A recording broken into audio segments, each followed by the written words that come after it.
नमस्कार मित्रांनो, संजय गांधी निराधार अनुदान योजना, श्रावणबाळ योजना व इतर सर्व निराधार अनुदान योजनेतील दिव्यांग बांधवांसाठी महत्त्वाचे अपडेट आहे। महाराष्ट्र शासनाचे नवीन परिपत्रक जाहीर झालेले आहे। लाभार्थ्यांना पेन्शनबाबत महत्त्वाच्या सूचना देण्यात आलेल्या आहेत। तसेच दिव्यांग बांधवांना इतर ज्या काही योजना आहेत त्याचा लाभ घेण्यासाठी महत्त्वाच्या सूचना या परिपत्रकात देण्यात आलेल्या आहेत। तर मित्रांनो या परिपत्रकामध्ये काय नवीन माहिती देण्यात आलेली आहे त्याविषयी आपण सविस्तरपणे जाणून घेणार आहोत। तरी हा व्हिडिओ शेवटपर्यंत बघा आणि चॅनलवरती नवीन असाल तर चॅनलला सबस्क्राईब करा, बेल आयकॉनला क्लिक करा, म्हणजे असेच महत्त्वाचे अपडेट आपल्याला वेळोवेळी मिळत राहतील। तर मित्रांनो, आपण या ठिकाणी बघू शकता महाराष्ट्र शासनाचे हे नवीन परिपत्रक आहे 15 एप्रिल रोजीचे, म्हणजे कालच हे नवीन परिपत्रक काढलेले आहे। आपण या ठिकाणी बघू शकता महाराष्ट्र शासन दिव्यांग सक्षमीकरण विभाग यांच्यामार्फत 15 एप्रिल 2026 रोजीचे हे परिपत्रक आहे।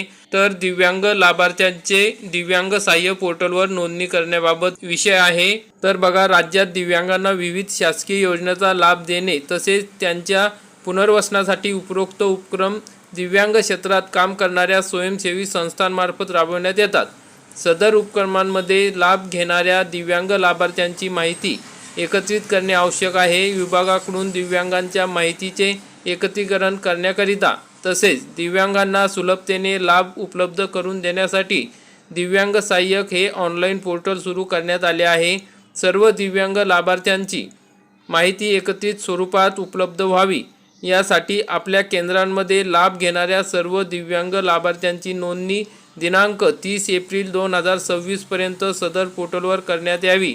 तसेच आपल्या केंद्रामध्ये लाभ घेणाऱ्या सर्व दिव्यांग लाभार्थ्यांची माहिती शासनास उपलब्ध करून देण्यात यावी ही विनंती।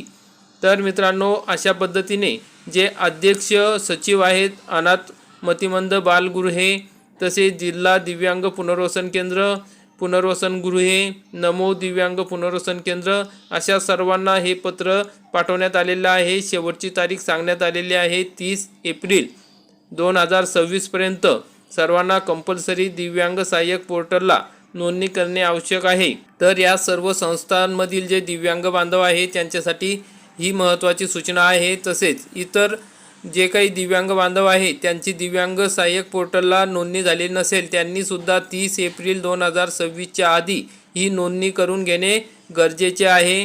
तर मित्रांनो, अशा पद्धतीने ही महत्त्वाची अपडेट जास्तीत जास्त दिव्यांग बांधवांपर्यंत, आपल्या मित्रांपर्यंत हा व्हिडिओ नक्की शेअर करा। मित्रांनो, या ठिकाणी बघा खाली पण माहिती देण्यात आलेली आहे की आयुक्त दिव्यांग सक्षमीकरण कार्यालय यांना ही एक प्रत दिलेली आहे। 5 मे 2026 रोजीपर्यंत शासनास सादर करावी ही विनंती या ठिकाणी आयुक्तांनी सांगितलेली आहे। मग 1 मे 2026 रोजीपर्यंत आयुक्तालयास उपलब्ध करून द्यावी।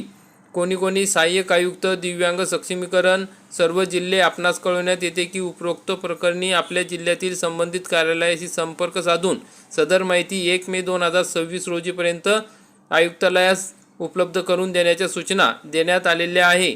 तर मित्रांनो, अशा पद्धतीने ही अतिशय महत्त्वाची अशी गोष्ट आहे की दिव्यांग सहाय्यक पोर्टलला आपली नोंदणी होणे गरजेचे आहे। जर नोंदणी झाली तरच आपल्याला विविध योजनांचा लाभ घेता येईल। तसेच दिव्यांगांचे जे काही पेन्शन आहे ते सुद्धा आपल्याला या ठिकाणी नोंदणी झाल्या तरच मिळणार आहे। त्यामुळे लवकरात लवकर आपले दिव्यांग सहाय्यक पोर्टलला नोंद करून घ्या।